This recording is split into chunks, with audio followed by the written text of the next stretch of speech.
wabarakatuh. Selamat pagi, salam sejahtera untuk kita semua.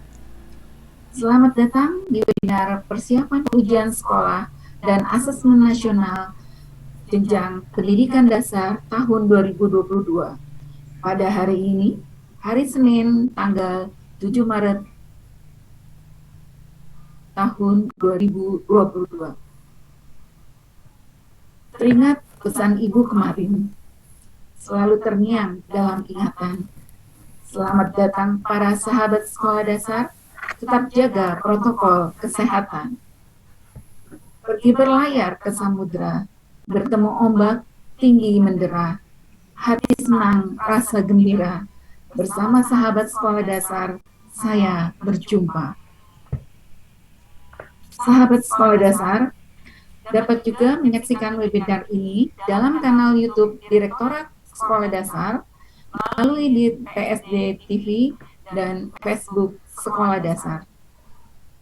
Sahabat sekolah dasar, saya Nina Sofiana selaku moderator yang akan memandu jalannya webinar hari ini. Menteri Pendidikan, Kebudayaan, Riset, dan Teknologi Nadiem Anwar Makarim pada tahun 2019 meluncurkan kebijakan pendidikan nasional Merdeka Belajar episode 1. Salah satu dari poin kebijakan tersebut adalah penghapusan ujian sekolah berstandar nasional yang lebih dikenal dengan nama USBN yang diganti dengan ujian sekolah. Dalam pelaksanaan ujian sekolah ini, sekolah memiliki kemerdekaan dalam melaksanakan ujian untuk menilai kompetensi siswa.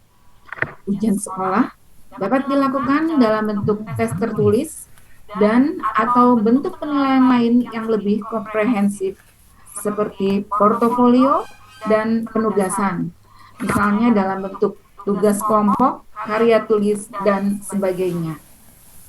Pelaksanaan ujian sekolah ini pun diperkuat dengan penerbitan beberapa peraturan, antara lain, pertama, Surat Edaran Nomor 1 Tahun 2020, tanggal 7 Februari 2020, tentang kebijakan Merdeka Belajar dalam penentuan kelulusan peserta didik dan pelaksanaan penerimaan peserta didik baru pada ajaran 2020-2021. Surat Edaran Nomor 4 Tahun 2020, tanggal 20 Maret 2020, tentang pelaksanaan kebijakan pendidikan dalam masa darurat penyebaran COVID-19. Yang ketiga, Surat Edaran Nomor 1 Tahun 2020 tentang peniadaan ujian nasional dan ujian kesetaraan serta pelaksanaan ujian sekolah dalam masa darurat penyebaran coronavirus BCIA atau dikenal dengan COVID-19. Ketiga payung hukum tersebut esensinya terkait hasil belajar siswa. Sejatinya, guru dan pendidiklah yang paling memahami sejauh mana perkembangan hasil belajar para peserta didiknya dan penilaian seperti apa yang perlu diberikan dalam upaya untuk mengukur kompetensi mereka di materi atau tema tertentu.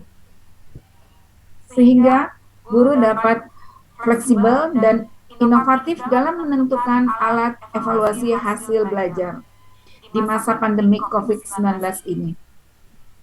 Evaluasi hasil belajar hanya semata-mata bukan untuk kenaikan kelas saja, tetapi dirancang untuk mendorong aktivitas belajar yang bermakna dan menguatkan pendidikan kecakapan hidup, serta tidak perlu untuk mengukur capaian ketuntasan kurikulum secara menyeluruh. Namun, saat ini masih banyak pertanyaan-pertanyaan terkait ujian nasional dan asesmen nasional, sehingga masih perlu penguatan pemahaman terhadap konsep kebijakan asesmen ke depan, serta pemanfaatan hasilnya nanti. Direktorat Sekolah Dasar, Ditjen PAUD, Pendidikan Dasar dan Pendidikan Menengah, Kemdikbudristek, salah satu institusi pendidikan yang mengawal kemajuan pendidikan sekolah dasar, memiliki fungsi dan fasilitas, dan membimbing teknis untuk mensosialisasi dan mengedukasi para pemangku kepentingan pendidikan tentang mekanisme pelaksanaan ujian asesmen nasional yang sejalan dengan peraturan yang berlaku dan kebijakan Merdeka Belajar. Sehubungan dengan hal tersebut, Direktorat Sekolah Dasar perlu menyelenggarakan webinar dengan tema Persiapan Ujian dan Asesmen Nasional Jenjang Pendidikan Dasar tahun 2022. Kegiatan pada pagi hari ini juga akan dibuka dengan kata sambutan dari Ibu Dr. Anda Sri Wahyuningsih MPD selaku Direktur Sekolah Dasar Kemendikbudristek. Dan juga telah hadir dua orang pembicara kita yang luar biasa dan menginspirasi, yaitu Ibu Ani Sayekti SHMH selaku Subkoordinator Fungsi Hukum dan Advokasi Sesdikjen PAUD, Dikdas, dan Dikmen. Yang kedua, yaitu Ibu Dr. Rahmawati STMED selaku Koordinator Substansi Analisis dan Pemanfaatan Hasil Penilaian Pusat Asesmen Pendidikan. Sahabat sekolah dasar, sebelum acara dimulai, bagi yang akan menyampaikan pertanyaan, dapat langsung bertanya melalui kolom tanya jawab atau kolom chat pada kanal YouTube, serta menyebutkan nama dan kepada siapa pertanyaan tersebut ditujukan. Mohon sahabat sekolah dasar menggunakan kolom chat box dengan bijak. Sahabat sekolah dasar, panitia juga akan membagikan tautan, mohon diisi dengan lengkap untuk mendapatkan sertifikat. Nanti panitia juga akan mengeringkan link absensi di kolom chat YouTube. Jadi silakan sahabat sekolah dasar untuk mengikuti webinarnya sampai selesai. Sahabat sekolah dasar, untuk memulai diskusi hari ini, mari kita simak bersama sambutan Direktur Sekolah Dasar, Ibu Dr. Anda Sri Wahyuningsih MPD. Gayung bersambut satu ikatan, bersama sampan dan nelayan. Mari kita dengarkan sambutan pembukaan kepada Ibu Direktur, kami persilakan. Buah nangka harum baunya. Terima kasih Mbak Nina untuk waktunya. Bismillahirrahmanirrahim. Provinsi Bali punya kota namanya Denpasar. Provinsi Papua punya kota Jayapura. Selamat pagi semua sahabat sekolah dasar, salam sehat, sambut Senin ceria dengan riang gembira. Assalamualaikum warahmatullahi wabarakatuh, selamat pagi, salam sejahtera, Om Swastiastu, Namo Buddhaya, salam kebajikan, salam. Tentunya hari ini adalah hari yang sangat membahagiakan buat kami khususnya dan kawan-kawan panitia pada umumnya karena bisa bergabung di ruang virtual, karena saya tentunya bisa bergabung di ruang virtual ini, berjumpa kembali dengan Bapak Ibu, kawan-kawan guru, kawan-kawan kepala sekolah, tenaga pendidik di Satuan Pendidikan Sekolah Dasar, dan tentunya juga para orang tua mungkin ya yang sudah juga bergabung pada kesempatan ini, kawan-kawan dari pengawas sekolah, organisasi-organisasi pendidikan, penggiat pendidikan, kawan-kawan media yang luar biasa.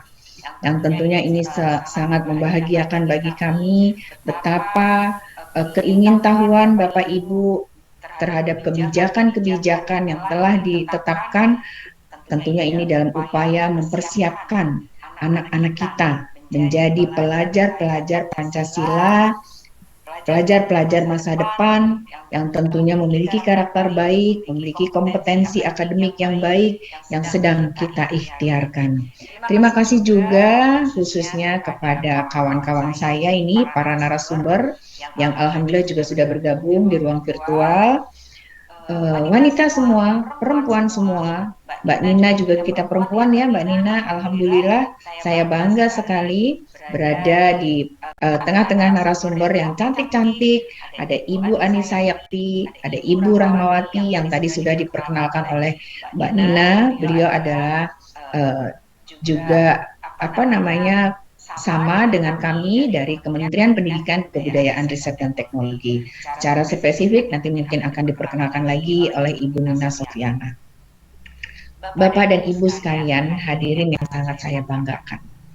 Saya tentunya juga berdoa untuk Bapak Ibu semua, pejuang-pejuang pendidikan di garda terdepan yang sedang mendorong peningkatan kualitas pendidikan secara bertahap dari waktu ke waktu. Di tengah keadaan kondisi pandemi yang saat ini belum berakhir, kami menyadari ini bukan hal yang mudah buat Bapak dan Ibu. Bapak dan Ibu guru khususnya juga para orang tua pada umumnya, penggiat-penggiat pendidikan yang selalu membersamai anak-anak kita, belajar di era merdeka belajar. Bapak dan Ibu sekalian, pandemi belum berakhir. Namun, sekali lagi kita tetap harus beradaptasi dengan kondisi pandemi. Penerapan protokol kesehatan dimanapun kita berada tetap harus ditingkatkan. Mohon bantuan kawan-kawan guru di satuan pendidikan memberdayakan keberadaan UKS untuk melaksanakan pemantauan pelaksanaan PTM di era pandemi ini, agar anak-anak kita, warga sekolah, Bapak Ibu guru, tenaga pendidikan, warga sekitar sekolah semua aman dari terpaparnya virus COVID-19. Dan jangan lupa, mari kita dorong terus tenaga-tenaga kesehatan, penggerak-penggerak percepatan vaksinasi, agar anak-anak kita, masyarakat sekitar pun dapat memperoleh vaksinasi untuk mendorong peningkatan ketahanan tubuh melawan virus khususnya COVID-19 di era pandemi ini. Bapak dan Ibu sekalian, kembali ke era merdeka belajar. Bapak Ibu masih ingat beberapa waktu lalu Mas Nadiem Anwar Makarim, Menteri Pendidikan, Kebudayaan, Riset, dan Teknologi telah mengeluarkan kebijakan merdeka belajar. Merdeka belajar, belajar bisa di mana saja, kapan saja, dan dengan siapa saja. Di era digital ini tentunya kita selalu mengupayakan transformasi layanan pendidikan dengan menggunakan kemajuan teknologi digital.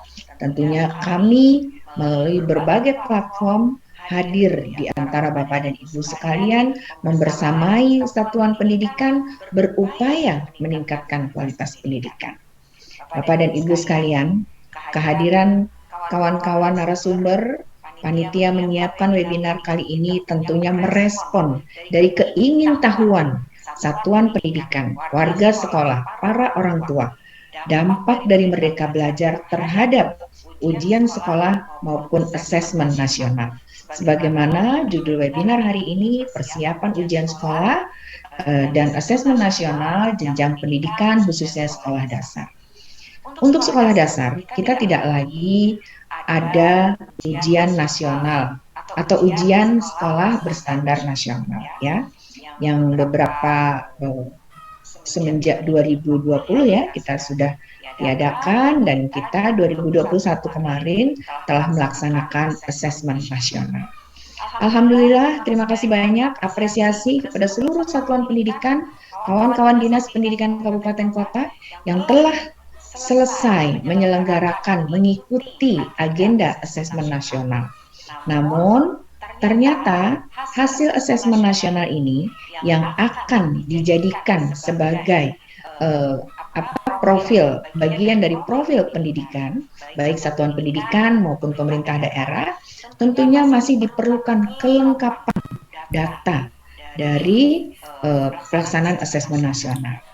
Sekali lagi apresiasi sekolah dasar, alhamdulillah di tengah keterbatasan, di tengah kemampuan menggunakan fasilitas TIK untuk melaksanakan AN, ketidakberdayaan karena sekolah harus harus menyediakan fasilitas karena alasan masalah demografi belum memiliki, namun luar biasa semangat dan peran kawan-kawan guru di bawah koordinasi Dinas Pendidikan, juga kawan-kawan UPT, Kementerian Pendidikan yang selalu bergotong royong mensukseskan pelaksanaan asesmen nasional.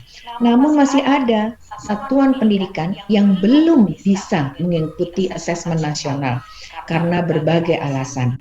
Nah, pada kesempatan ini nanti narasumber juga akan menyampaikan seperti apa sekolah yang belum melaksanakan asesmen nasional dan bagaimana kita dapat mengikuti susulannya. Walaupun tadi di awal sudah ada video singkat yang menjelaskan bagaimana kita bisa mengikuti susulan asesmen nasional. Hasil asesmen nasional ini menjadi bagian dari rapot pendidikan yang dalam waktu dekat akan disampaikan oleh Mas Menteri, dan tentunya ini menjadi bagian dari kualitas menjadi pertanggungjawaban kita kepada satuan pendidikan terhadap kualitas pendidikan itu sendiri. Melalui raport pendidikan nanti akan terpotret seperti apa potret kualitas pendidikan di sekolah, di tingkat kabupaten kota, di tingkat provinsi. Nanti kita akan mengetahui kelemahan-kelemahannya di mana, apa yang harus kita perbaiki, dan bagaimana memperbaikinya.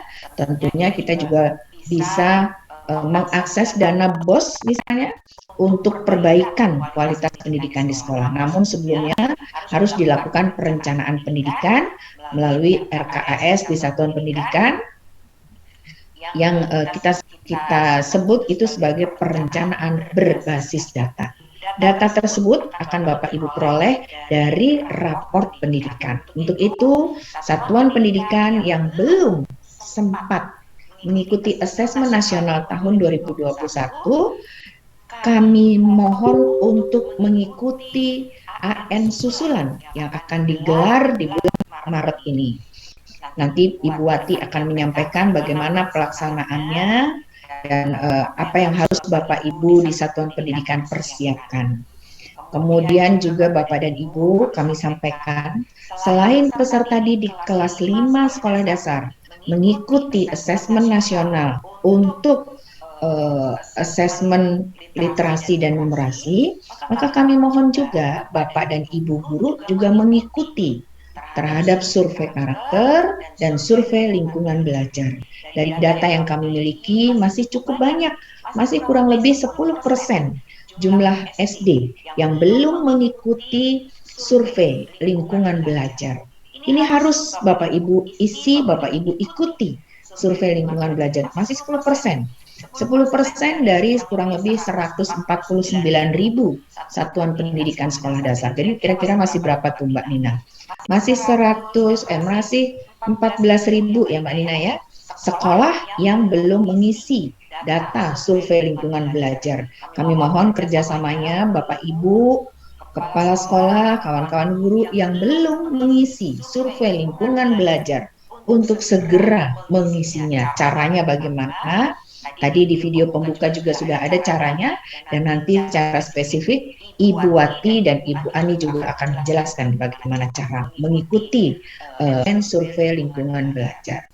Mengapa? Karena data ini penting. Raport pendidikan Bapak dan Ibu di sekolah maupun di pemerintah daerah nanti tidak akan sempurna kalau sekolah belum mengisi kewajiban dari rangkaian asesmen nasional yang sudah kami persiapkan. Nah, itu terkait asesmen nasional Bapak dan Ibu. Jadi kami mohon sekali lagi, mohon bantuan kawan-kawan Dinas Pendidikan, Kabupaten Kota, dan kawan-kawan UPT untuk mendorong, memantau, memfasilitasi, membantu satuan pendidikan segera menuntaskan kewajibannya dalam mengikuti asesmen nasional. Walaupun AN ini bukan UN, tapi AN ini merupakan modal bagi kita semua, modal bagi satuan pendidikan untuk memperbaiki kualitas pendidikan di sekolah, modal bagi pemerintah daerah agar pemerintah daerah dapat menyelesaikan persoalan-persoalan pendidikan yang harus diperbaiki melalui perencanaan berbasis data. Dan hasil AN ini merupakan data kita untuk bisa meningkat ke tahap selanjutnya. Kemudian Bapak dan Ibu sekalian, kami juga merespon terhadap dari banyaknya pertanyaan tentang ujian sekolah. Lalu bagaimana ujian sekolah dasar menjelang kenaikan kelas ini? Tentunya kita masih mengacu pada peraturan yang ada sebelumnya, di mana ujian sekolah juga nanti merupakan otoritas satuan pendidikan untuk memfasilitasi peserta didik mengikuti ujian sekolah. Nah, bagaimana teknisnya, bagaimana strateginya? Di sini juga sudah hadir Ibu Anisayati yang sesuai dengan kebijakan telah diatur berbagai aturan melaksanakan ujian sekolah. Kami harap Bapak dan Ibu, kawan-kawan guru khususnya, tetap semangat mempersamai anak-anak didik kita, tetap semangat meningkatkan kualitas pendidikan mulai dari meningkatkan diri sendiri. Bahkan Mas Menteri beberapa waktu lalu juga sudah melonsing tentang adanya platform pembelajaran. Bapak Ibu guru dapat menggunakan fasilitas tersebut untuk guru mengajar, guru belajar, maupun guru berbagi. Manfaatkan platform rumah belajar yang begitu banyak fasilitas kawan-kawan guru untuk meningkatkan kompetensinya, mendorong kualitas kegiatan belajar mengajar di satuan pendidikan lebih baik dari waktu ke waktu. Itu Bapak dan Ibu sekalian, dua agenda penting melalui webinar ini, dan ikuti terus webinar-webinar yang kami siapkan untuk menjawab berbagai persoalan lapangan, dan tentunya ini sebagai upaya kita semua, baik satuan pendidikan, orang tua, pemerintah daerah dan pemerintah pusat berupaya dari waktu ke waktu meningkatkan kualitas pendidikan. Membatik menggunakan canting, canting unik buah tangan dari Yogyakarta.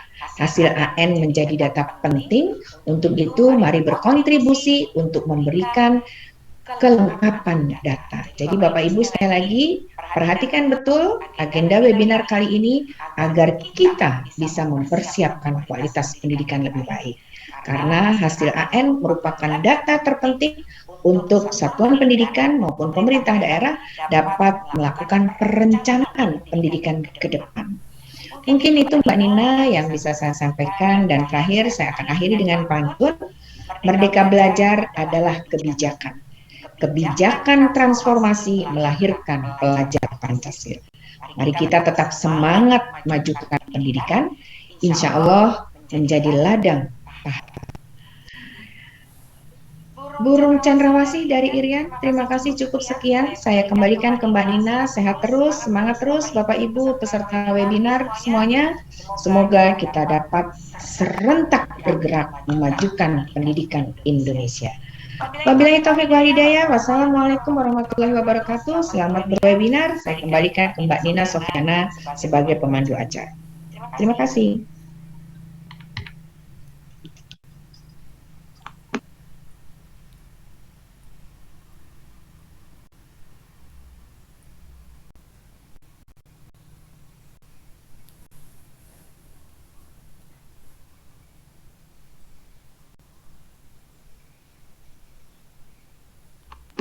Mbak Nina masih di mute suaranya. Ya, Ibu. Ibu. Ya. Terima kasih Ibu Direktur atas sambutannya sekaligus membuka acara webinar pagi ini. Sahabat sekolah dasar, seperti himbauan Ibu Direktur tadi, agar para satuan pendidikan yang belum melakukan pemutakhiran data agar segera melengkapi dan melakukan verifikasi ANBK tahun 2021. Selanjutnya, sahabat sekolah dasar, mari bersama-sama kita saksikan acara inti dari webinar persiapan ujian sekolah dan asesmen nasional jenjang pendidikan dasar tahun 2022. Sudah hadir bersama-sama dengan kita pembicara yang akan membagikan paparannya serta informasi tentang ujian sekolah dan asesmen pada kita semua. Nah, saya akan menyapa dulu narasumber kita. Yang pertama, Ibu Anisayati SHMH yang sudah hadir bersama kita semua. Assalamualaikum, selamat pagi menjelang siang, Ibu Ani. Waalaikumsalam. Selamat pagi Ibu Nina. Selamat pagi Ibu Direktur. Selamat pagi Bapak Ibu peserta webinar yang berbahagia pada pagi siang hari ini.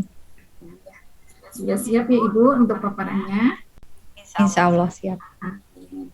Terima kasih Ibu Ani.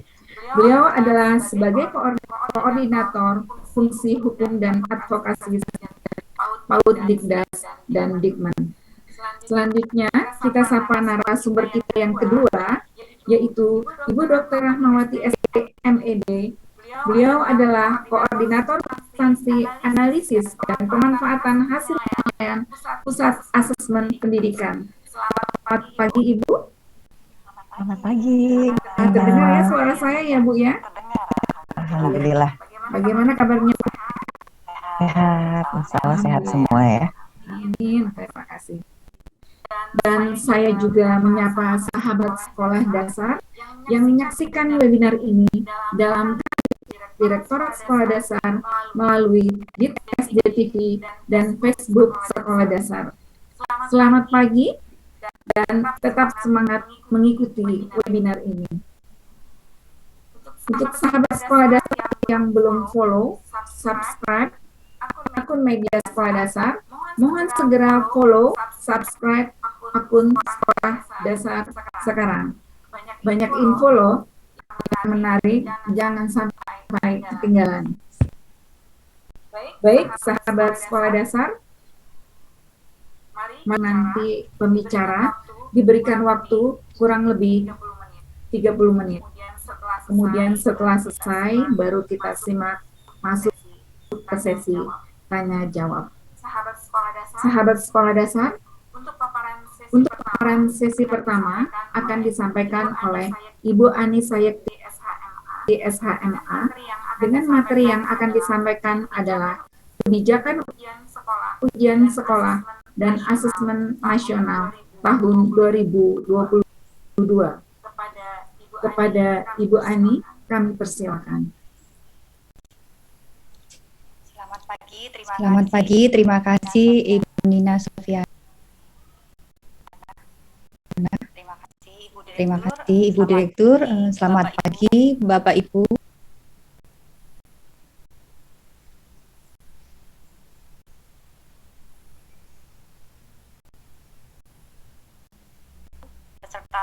Peserta webinar persiapan ujian sekolah dan asesmen nasional jenjang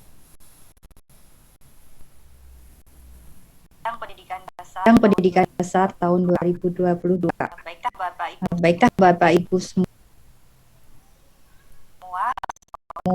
semoga dalam keadaan bahagia pada pagi hari ini.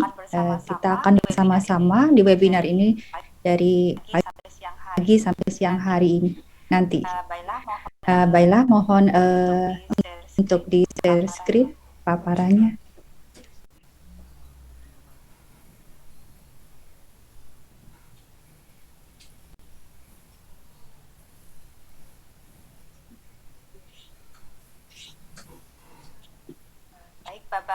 Baik Bapak Ibu peserta webinar, perkenalkan saya Ani Sayekti akan memaparkan mengenai kebijakan ujian sekolah dan asesmen nasional tahun 2022 tentang bagaimana pelaksanaannya menurut regulasi yang sudah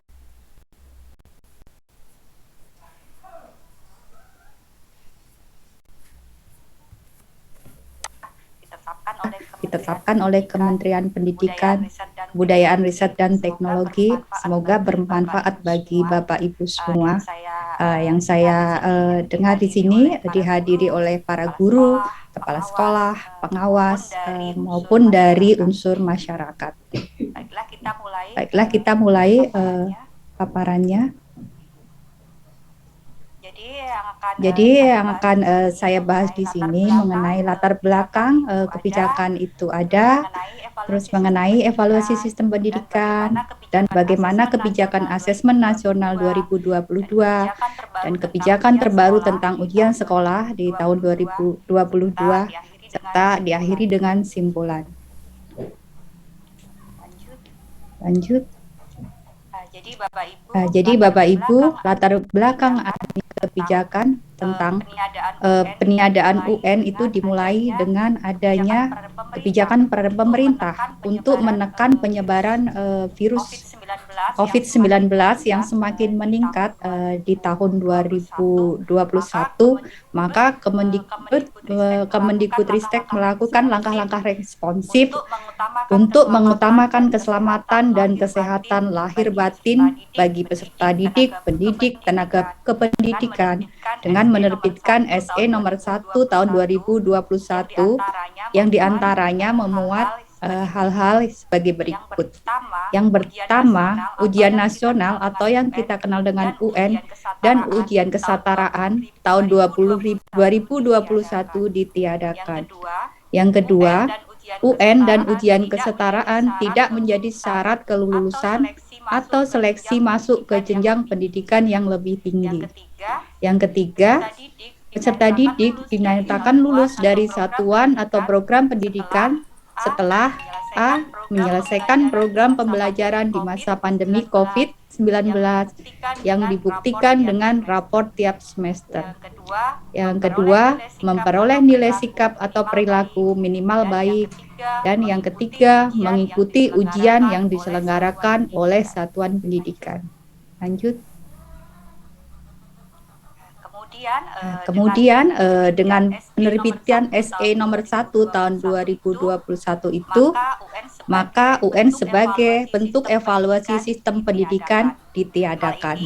Hal ini sejalan dengan kebijakan pemerintah dengan menerbitkan PP nomor 57 tahun 2021 tentang standar nasional pendidikan yang menyebutkan bahwa evaluasi sistem pendidikan dilaksanakan dalam dua bentuk. Yang pertama adalah asesmen nasional atau yang Bapak Ibu kenal dengan AN. Yang kedua dengan analisis data satuan pendidikan, pendidik, tenaga kependidikan, dan pemerintah daerah. Yang hal ini tertuang di dalam pasal 46 ayat 3 PP nomor 57 tahun 2021 mengenai standar nasional pendidikan. Lanjut.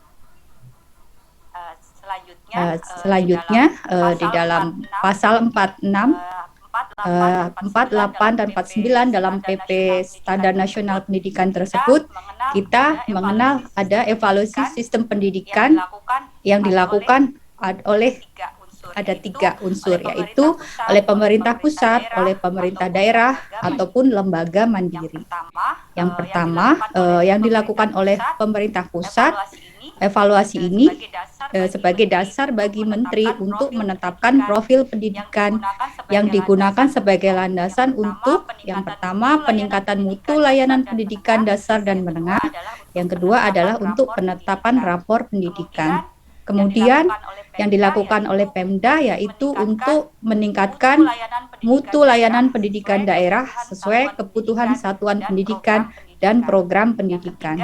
Yang ketiga dilakukan oleh lembaga mandiri untuk mengevaluasi terhadap penyelenggaraan pendidikan secara keseluruhan dalam mencapai standar nasional pendidikan.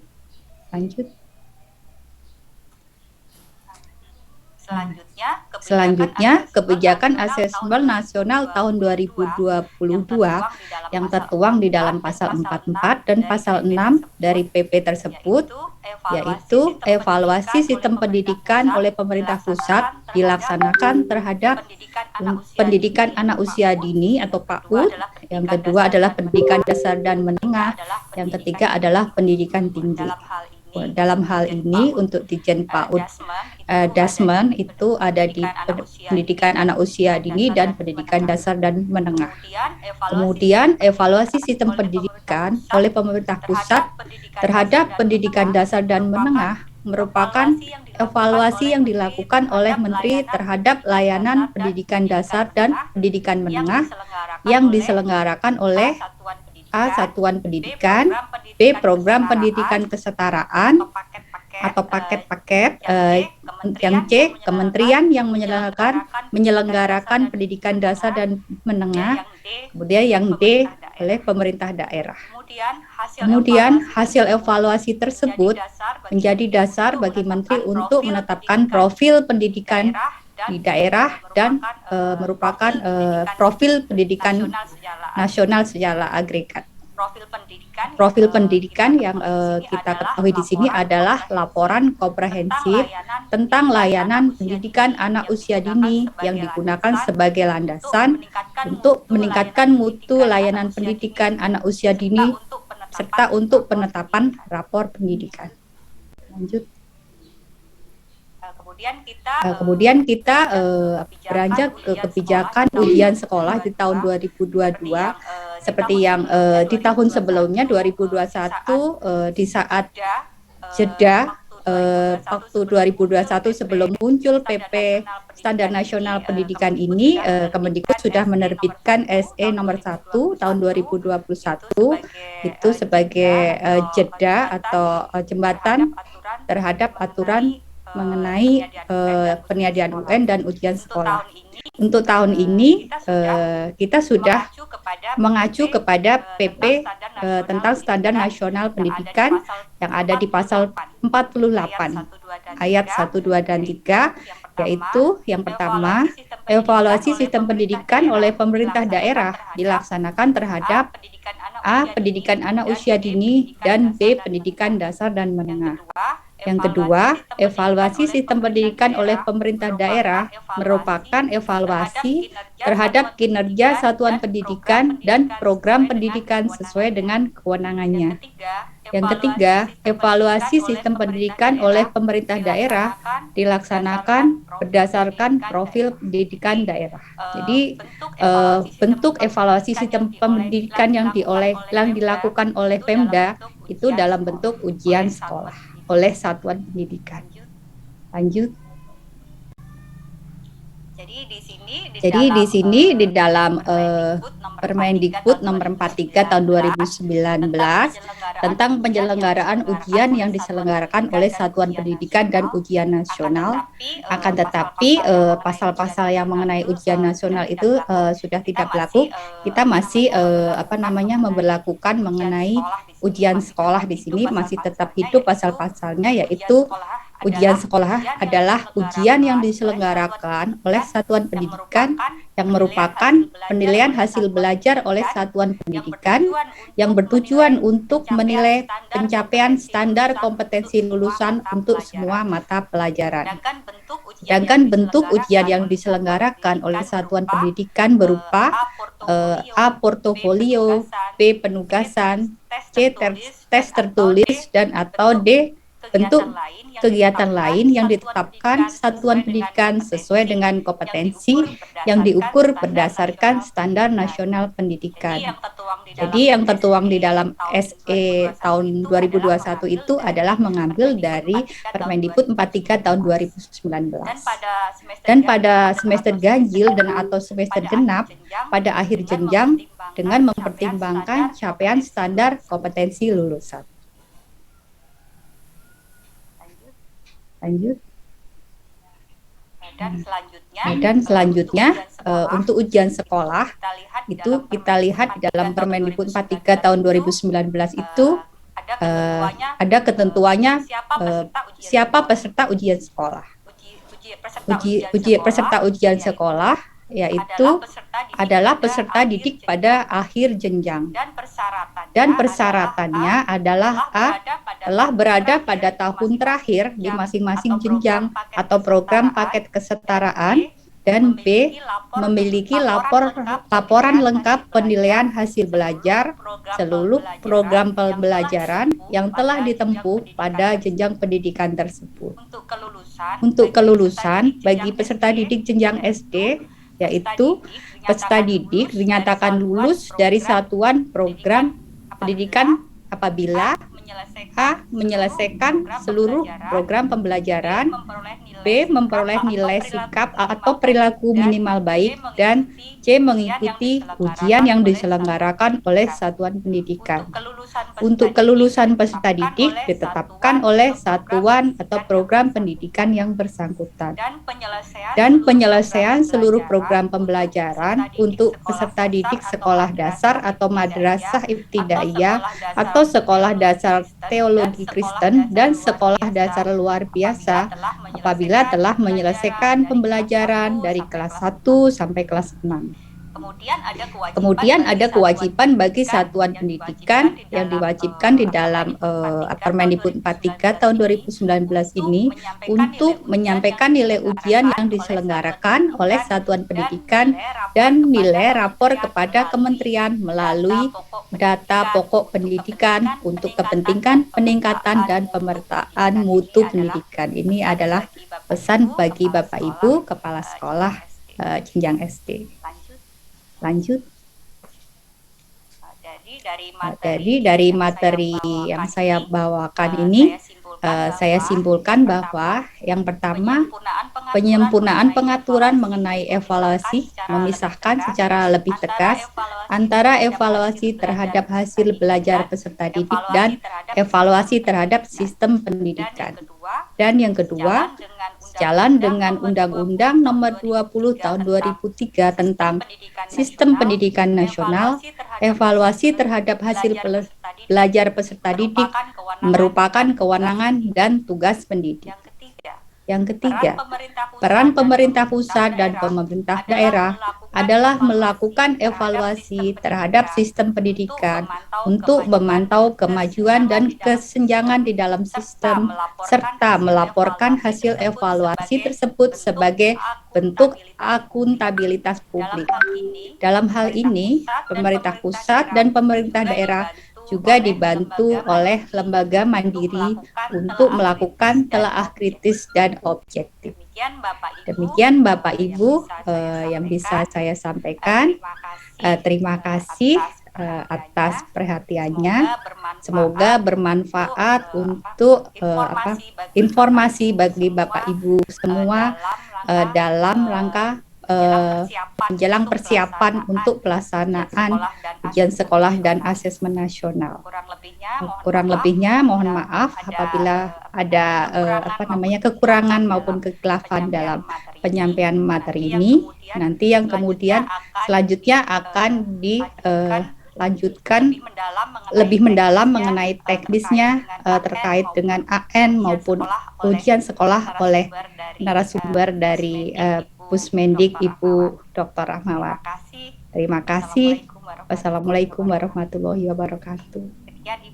Sekian Ibu Sofyana, saya kembalikan waktunya.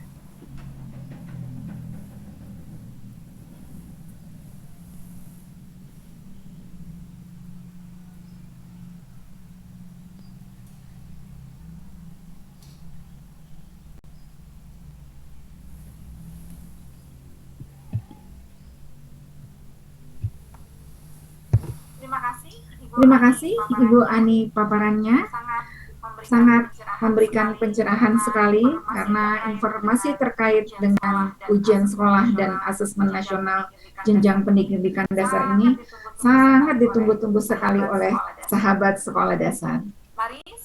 Mari sahabat sekolah dasar kita simak video berikut ini.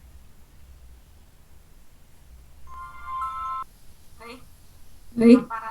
Paparan selanjutnya akan disampaikan oleh Ibu Dr. Rahmawati STMED dengan materi yang akan disampaikan yaitu refleksi pelaksanaan AN 2021 untuk persiapan 2022. Kepada Ibu Rahmawati, kami persilakan. Terima kasih Ibu Nina. Selamat pagi Bapak Ibu semua. Assalamualaikum warahmatullahi wabarakatuh. Jadi sebelum sesi paparan saya sudah diputarkan kembali untuk kali yang ketiga mengenai verifikasi dan pendataan peserta baik itu guru, kepala sekolah maupun murid AN 2021 yang datanya belum lengkap dan diberikan lagi kesempatan untuk pengerjaan kembali pengisian ulang sampai dengan 24 Maret 2022. Jadi di pagi hari ini mungkin saya ingin lebih bercerita kepada Bapak Ibu semua secara narasi keseharian gitu ya. Kenapa kok Kemendikbud kekeh banget, istilah orang Sunda mah ya, kekeh merekeh gitu. Udah dikerjakan, masih kurang, diminta menambahkan. Yang belum sama sekali ditawarkan kembali, ayo ikut, ayo ikut, ayo ikut. Kenapa sebenarnya, mengapa itu menjadi sangat penting? Bukan hanya untuk kami, tetapi terutama untuk Bapak Ibu semua di satuan pendidikan. Saya mohon dibantu share screen.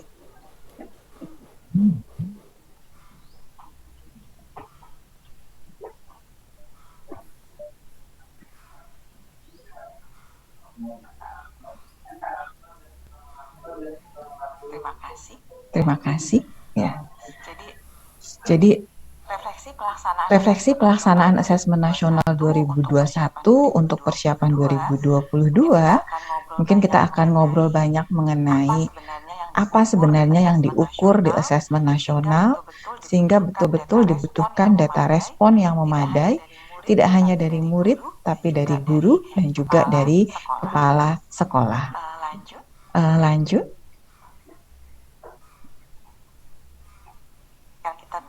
Kan kita bisa dari ilustrasi ini. Jadi ini ilustrasi perumahan gitu ya, Bapak Ibu bisa melihat yang ada di ilustrasi ini, perumahan ini bentuk rumahnya persis sama, warna catnya sama, kemudian luas areanya per rumah juga sama. Gitu. Tetapi bukan hal yang aneh Bapak Ibu, kalau kita membicarakan tentang suatu sistem pendidikan, khususnya ini misalnya pendidikan rumah gitu ya, pendidikan di orang tua, dari setiap rumah ini akan keluar anak-anak yang berbeda kompetensi maupun karakternya. Dalam satu rumah aja kompetensi dan karakter anaknya beda-beda. Tetapi yang menarik adalah ada kemungkinan satu rumah, anak-anak anggota keluarga di rumah tersebut kompetensinya memang lebih baik, karakternya lebih baik dibandingkan satu rumah misalnya yang tetangga yang lainnya. Sehingga kita butuh pertanyaan gitu ya, akan timbul di pertanyaan kita, ada apa ya dengan keluarga di rumah itu? Kok bisa anak-anaknya ada 3 anak, semuanya pinter-pinter, tapi juga ramah-ramah, sopan-sopan, karakternya baik. Dan sebaliknya kita juga bertanya, ada apa ya dengan rumah yang lain ya? Rumahnya pasti sama, tapi kok anak-anaknya ada 2 orang, dua-duanya tuh kelihatan suka bolos. Dan kalau lewat depan rumah kebut-kebutan pakai motor, nggak pakai menyapa gitu. Nah, ini adalah ilustrasi mengenai perubahan terbesar di asesmen nasional. Selama ini kita terpaku, yang kita nilai itu adalah kompetensi dan kompetensi siswanya aja. Jadi kita cuma tahu bahwa siswa dari sekolah ini pinter-pinter, dari sekolah sana kurang pinter, dari sekolah yang ini ketinggalan jauh banget. Tapi kita tidak melihat secara utuh. Di sekolahan ini kenapa siswanya pinter-pinter ya? Di sekolah yang sana kenapa siswanya kurang pinter ya? Apalagi di zaman sekarang itu tadi, yang namanya anak dari suatu keluarga nggak cukup pinter doang, nggak cukup kompeten doang, ada karakter yang sangat penting. Itulah mengapa di asesmen nasional dilakukan pengukuran atau istilah sekarang itu pemotretan gitu ya, dipotret yang paling utuh, di mana dilihat kompetensinya, karakternya, tapi yang lebih penting lagi adalah pertanyaan besar yang harus dijawab. Kenapa kok pinter-pinter? Kenapa kok karakternya baik-baik? Sedangkan di sekolah yang lain, kok secara umum kompetensinya kurang, karakternya juga kurang baik. Nah, dari ilustrasi inilah saya mencoba menceritakan kepada Bapak Ibu apakah kerangka konseptual dari asesmen nasional. Lanjut. Ini. Jadi selama ini kita terkungkung dengan hasil belajar. Nilai murid, nilai murid, nilai murid, rata nilai murid, prestasi murid. Jadi hanya tentang muridnya. Padahal tidak mungkin hal itu adalah ujuk-ujuk gitu. Jadi jangan sampai kita mengatakan bahwa kenapa ya kok sekolah tersebut muridnya jago-jago. Ya alhamdulillah aja jago-jago. Gurunya ngapain aja? Enggak tahu. Kepala sekolahnya ngapain aja? Enggak tahu. Itu yang istilahnya ujuk-ujuk jago. Yang diperlukan untuk memperbaiki suatu sistem pendidikan, mengevaluasi sistem pendidikan secara utuh, kita paham betul gurunya ngapain, kepala sekolahnya ngapain. Itu yang disebut di sini sebagai praktek guru dan kepala sekolah. Apa yang dilakukan oleh guru dan kepala sekolah, tapi jangan salah, customer kita, user kita itu adalah murid. Bisa jadi gurunya udah jumpalitan, kepala sekolahnya sudah merasa sangat sempurna melakukan berbagai program dan kebijakan, belum tentu itu dirasakan sama oleh murid. Jadi kita perlu ada langkah untuk mengukur apakah benar yang diniatkan baik oleh guru, oleh kepala sekolah, yang diupayakan dengan beragam cara, itu juga dirasakan oleh murid sebagai customer kita. Kalau sampai murid tidak merasakan, ya jangan heran kalau hasil belajarnya kemudian kurang. Jadi 3 rangkaian besar inilah yang coba dipotret melalui asesmen nasional. Apa yang dilakukan oleh guru kepala sekolah, apa yang dirasakan oleh murid, dan bagaimanakah hasil belajarnya. Nah, secara lebih mendetil, unsur apa saja, aspek apa saja yang ada di 3 komponen ini, kita lihat di slide berikutnya.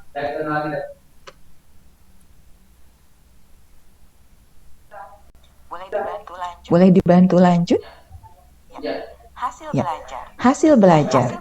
Nah, hasil belajar yang pertama yang diukur adalah melalui asesmen kompetensi minimum dan survei karakter.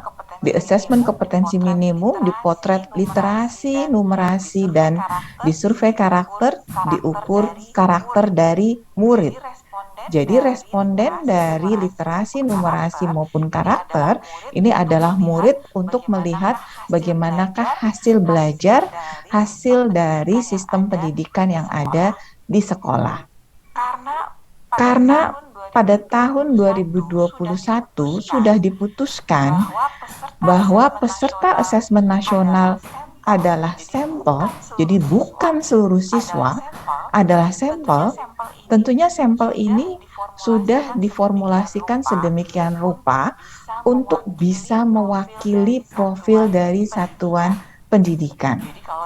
Jadi kalau di SD ini maksimal 30. Nah, kalau maksimal 30 untuk misalnya mewakili satu SD yang murid kelas 5-nya ada 120, kita anggap ini memadai. Kalau ternyata pelaksanaan AN 2021 karena ada kendala tertentu, karena ada perizinan orang tua dan lain-lain, ternyata yang hadir tidak 30 siswa, tetapi misalnya hanya 20, maka sebenarnya yang tadinya sudah diskenariokan formulanya ini memadai dengan 30 mewakili 120, dengan hanya 20, 10 orang tidak hadir, ini menjadi kurang. Kekhawatirannya adalah tidak mencerminkan yang sebenarnya dari kondisi satuan pendidikan. Oleh karena itu, salah satu dari pendataan yang dibukakan kembali aksesnya untuk melakukan AN susulan itu bukan hanya untuk satuan pendidikan yang sama sekali belum mengikuti AN, tapi kami juga memberikan kesempatan kepada satuan pendidikan yang murid-muridnya ketika pelaksanaan AN 2021 banyak yang tidak hadir. Misalnya seperti tadi, dari 30 yang jadi sampel, 10 siswa tidak hadir. Nah, yang tidak hadir ini dipersilakan untuk mengikuti AN susulan, diberikan kesempatan tanggal 21 sampai 24 Maret untuk bisa melengkapi sehingga hasil belajar ini betul-betul menunjukkan kinerja dari satuan pendidikan atau menggambarkan, merepresentasikan kondisi hasil belajar satuan pendidikan. Nah, tadi tentang hasil belajar. Sekarang kita merunut. Hasil belajar seperti itu tuh karena apa? Yang pertama, kita harapannya ya memang karena kepala sekolah dan guru-gurunya secara sadar melakukan program kebijakan, tindakan, sikap, perilaku yang memang ingin mendorong kualitas satuan pendidikan. Jadi ada yang kita potret dari kepala sekolah, kita sebut sebagai pemimpin instruksional. Apa itu? Yang visi misinya memang berorientasi kepada murid, hasil belajar murid, mampu mengelola kurikulum, menyesuaikan kurikulum dengan kondisi di satuan pendidikan, dan mendukung guru-gurunya untuk selalu mau melakukan perbaikan dan peningkatan kualitas pembelajaran. Kepala sekolah yang baik juga akan memastikan bahwa guru-gurunya, setiap individu guru sadar untuk mau merefleksi. Kemarin saya ngajar kurangnya apa ya? Menurut murid-murid saya udah cocok nggak ya? Lebih baik lagi harus gimana ya? Dan berani untuk berinovasi. Jadi selalu belajar, selalu merefleksi, memperbaiki, dan dalam rangka memperbaiki itu berani untuk berinovasi. Dan tentunya kepala sekolah ini membutuhkan support, baik dari orang tua maupun dari murid itu sendiri. Nah, inilah yang kami ukur melalui survei lingkungan belajar yang ditanyakan kepada guru dan kepala sekolah. Tetapi guru dan kepala sekolah melakukan berbagai upaya ini dipastikan juga dirasakan oleh murid. Jadi apa yang dipotret di survei lingkungan belajar, tetapi untuk melihat ke murid, ada kualitas pembelajaran. Guruku mendukung aku nih, memperhatikan aku, mensupport aku, mempercayai aku, caranya memanajemen kelas oke banget loh. Jadi kita disiplinnya positif loh, nggak perlu diancam dengan hukuman, tidak perlu diancam dengan pengurangan nilai. Oh, guruku oke banget nih, aku merasa dilibatkan, ada interaksi, ada diskusi, aku boleh mengungkapkan pendapat gitu ya. Kemudian juga ada yang disebut iklim keamanan. Iklim keamanan ini secara umumnya akhirnya seberapa murid merasa aman, merasa nyaman. Tetapi memang ada 4 hal yang dipotret secara mendetail, yaitu aman dari perundungan, aman dari pelecehan seksual, aman dari penyalahgunaan narkoba, narkotika dan obat-obatan terlarang, dan aman dari hukuman fisik. Nah, itu semua juga kemudian mencoba memotret kalau ingin merasa aman, kalau ingin merasa nyaman, sejahtera secara psikologis, seharusnya di sekolah tersebut menghargai adanya keragaman. Inilah yang dipotret melalui iklim kebinekaan dan iklim inklusivitas. Kita pasti beragam agama, beragam budaya, jenis kelamin juga beragam dengan kekodratannya masing-masing. Kemudian ada yang memiliki kebutuhan khusus, baik itu khusus karena disabilitas maupun cerdas berbakat beristimewa. Nah, apakah ini kemudian dirasakan oleh murid bahwa apapun kondisi dia diterima, apapun kondisi dia dihargai. Nah, oleh karena itu Bapak Ibu, untuk memotret ini semua, slide selanjutnya, mohon bantuan. Kita membutuhkan triangulasi informasi. Jadi jangan hanya bertanya ke murid, jangan hanya bertanya ke guru, jangan hanya bertanya kepada kepala sekolah. Semua ini butuh dikonfirmasi satu dengan yang lainnya, sehingga yang katanya guru saya memperhatikan murid-murid saya, ya katanya murid saya juga diperhatikan oleh guru-guru saya. Kata kepala sekolah saya fokus untuk mendorong guru-guru berinovasi, guru-guru juga mengkonfirmasi, iya saya di sini diberi lahan subur untuk berinovasi, muridnya mengamini, saya merasakan guru-guru saya ini sering memunculkan strategi-strategi yang baru. Mohon maaf kalau ada suara yang sedikit berisik ya. Nah, inilah mengapa meskipun dari hasil asesmen nasional 30 murid seluruhnya hadir, tapi kepala sekolahnya tidak mengisi survei lingkungan belajar, maka kami bukakan kembali aksesnya. Diisi.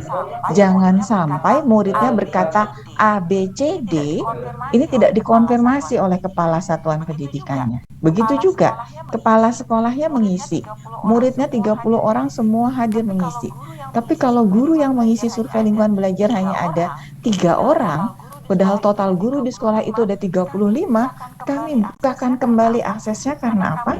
Karena kami ingin triangulasi ini terjadi secara komprehensif dan lengkap, saling menguatkan satu dengan lainnya.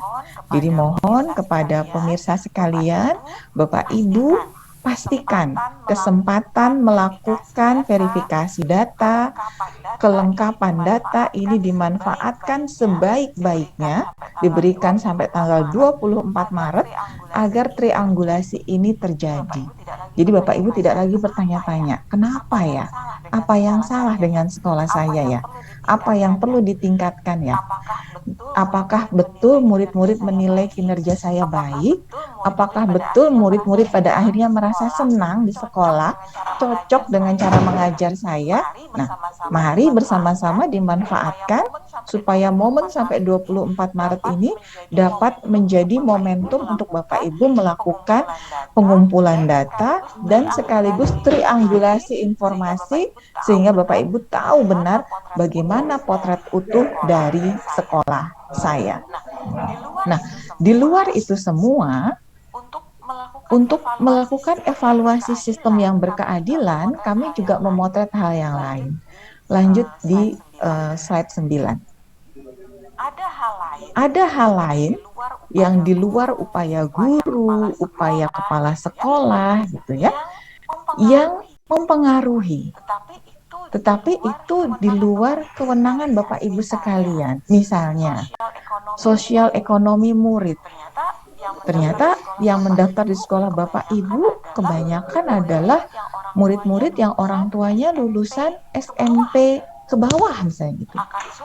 Akan sulit bagi Bapak Ibu untuk melakukan intervensi.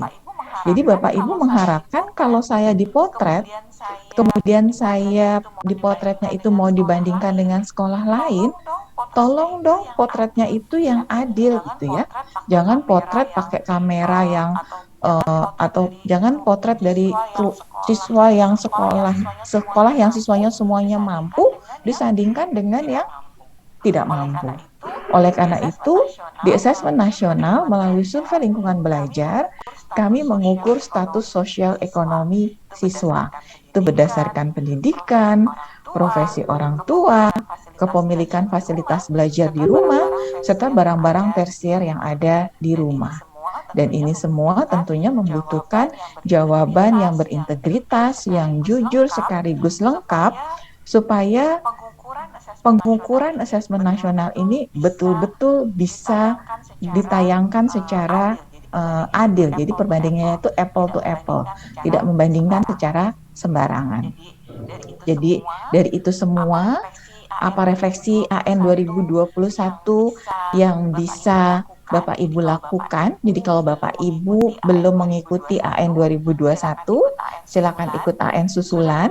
Sudah mengikuti AN 2021 tapi datanya tidak lengkap, silakan mengikuti susulan. Kalau sudah mengikuti secara lengkap, masih ada hal yang bisa Bapak Ibu lakukan untuk meningkatkan kualitas AN 2022. Mohon di slide 10. Jadi yang pertama, nanti Bapak Ibu akan mendapatkan profil satuan pendidikan. Tadi sudah disampaikan oleh Bu Direktur ya. Capaian sekolahnya seperti apa, kondisi iklim sekolahnya bagaimana. Ini semua tidak akan menjadi sesuatu kalau Bapak Ibu tidak menindaklanjuti menjadi perencanaan berbasis data.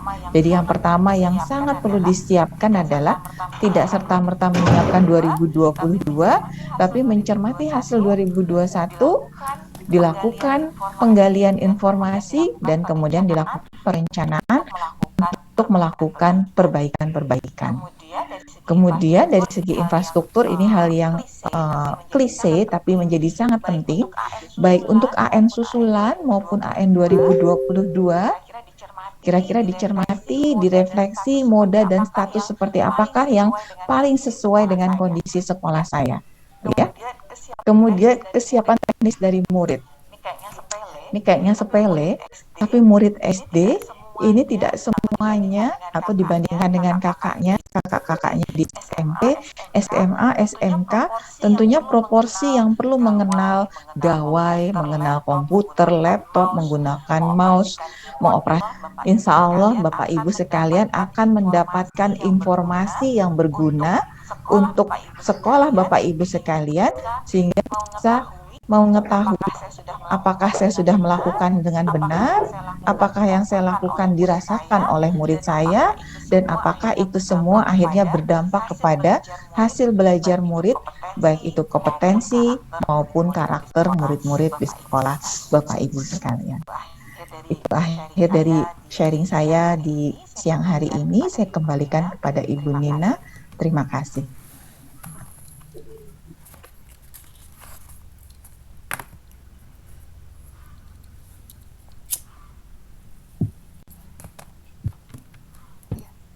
Ya, terima kasih Ibu Rahmawati atas informasi dan ilustrasi-ilustrasi yang diberikan.